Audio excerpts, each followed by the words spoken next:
Assalamualaikum warahmatullahi wabarakatuh. Kembali lagi dengan saya, Taufik, dalam Kuliah Cerdas bersama PKSD UMS. Pengertian bahasa. Menurut Grida Laksono dan Joko Kencono, bahasa adalah sistem lambang bunyi yang arbitrter yang digunakan oleh para anggota kelompok sosial untuk bekerja sama, berkomunikasi, dan mengidentifikasikan diri.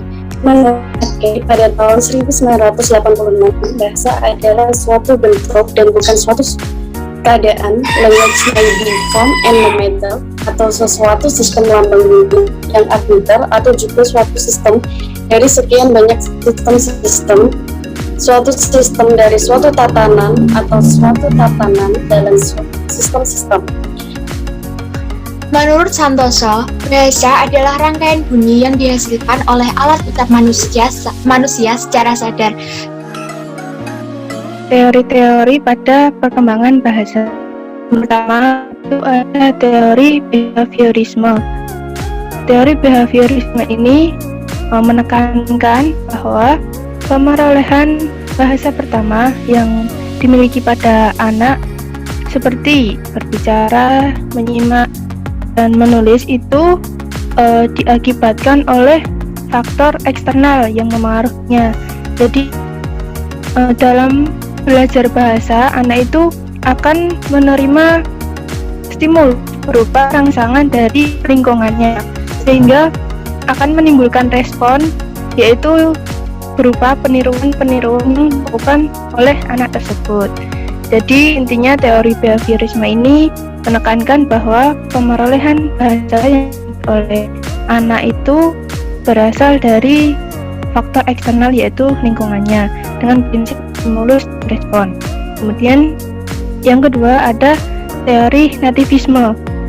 Teori nativisme ini kebalikan dari teori behaviorisme, yaitu teori yang menekankan bahwa pemerolehan bahasa, yaitu berbicara, menulis, dan menyimak itu berasal dari faktor internal, yaitu seperti kemampuan alami yang dimiliki oleh anak tersebut.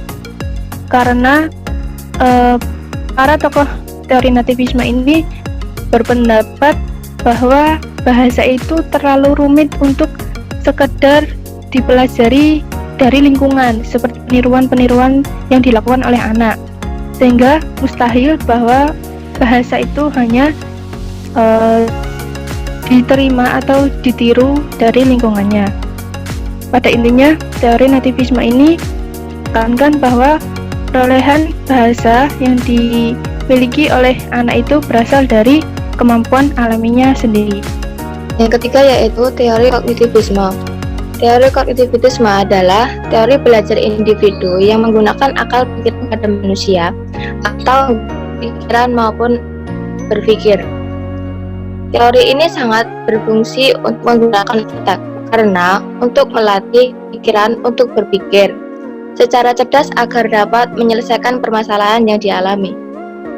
Sehingga peserta didik dapat menggali pengetahuannya sendiri.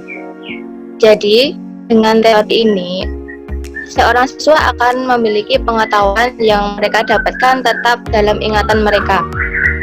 Teori kognitivisme ini peserta didik tidak hanya untuk menghafal, tetapi otak juga berjalan untuk berpikir, untuk memahami agar dapat menyaring proses belajarnya. Selanjutnya ada fakta perkembangan bahasa anak SD yang kami ketahui. Jadi, fakta perkembangan bahasa anak SD yang kami ketahui itu ada dua aspek, yaitu aspek menulis dan aspek berbicara.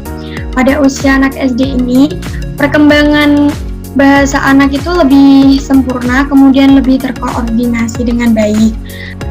Anak-anak usia SD ini ada dua aspek. Yang pertama, aspek menulis itu ada kelas 1 hingga kelas 2. Dalam aspek ini, siswa telah memiliki kemampuan, yaitu dapat menulis. Kemudian, dalam kelas 3 hingga kelas 6 itu, kemampuan siswa SD itu mulai bertambah. Kemudian siswa SD sudah memiliki kemampuan menulis dan menggunakan tanda baca dengan baik dan benar. Kemudian, yang kedua itu ada aspek berbicara. Aspek berbicara atau bercerita itu pada kelas 1 hingga kelas 2 itu siswa memiliki dalam aspek berbicara itu masih tergolong rendah karena kosakata yang dimiliki itu juga belum terlalu banyak dan mereka juga belum bisa merangkai kata-kata atau kalimat dengan baik dan benar. Kemudian untuk kelas 3 hingga kelas 6 itu siswa telah memiliki kemampuan untuk bercerita dengan baik dan benar karena mereka telah memiliki kosakata, kemudian bisa merangkai atau menyusun kalimat-kalimat dengan baik dan benar. Selanjutnya ada aplikasi pembelajaran sesuai dengan teori dan fakta perkembangan. Yang pertama, menurut teori behaviorisme, yaitu pembelajaran menggunakan metode tanya jawab antara guru dengan murid yang terjadi di dalam suatu forum kelas.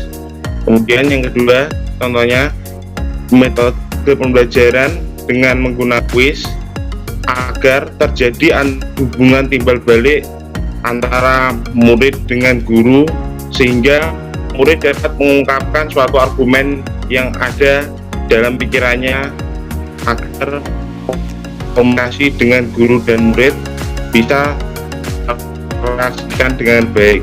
Yang ketiga, diadakannya diskusi di dalam suatu kelas dan diskusi ini biasanya antara murid dengan murid, kemudian guru memberikan suatu permasalahan yang akan ditanggapi oleh murid-muridnya. Yang kedua, ada aplikasi pembelajaran yang sesuai dengan teori Navitisme. Yang pertama adalah dengan menggunakan metode pembelajaran eksplorasi untuk memunculkan bakat yang terpendam dalam peserta didik ini. Yang dimaksud dalam eksplorasi adalah untuk memunculkan bakat yang dimiliki oleh peserta didik yang belum diketahui. Yang kedua, memberikan pelatihan sesuai dengan bakat-bakat yang dimiliki oleh peserta didik agar bakat-bakat yang dimilikinya lebih baik dan bisa berguna untuk didik orang lain. Yang ketiga, aplikasi pembelajaran yang sesuai dengan teori kognitivisme. Di aplikasi pembelajaran ini menggunakan metode audio visual untuk proses pengenalan tentang dunia luar.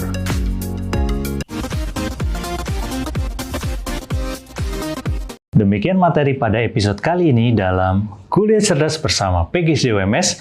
Saya Taufik pamit undur diri. Wassalamualaikum warahmatullahi wabarakatuh.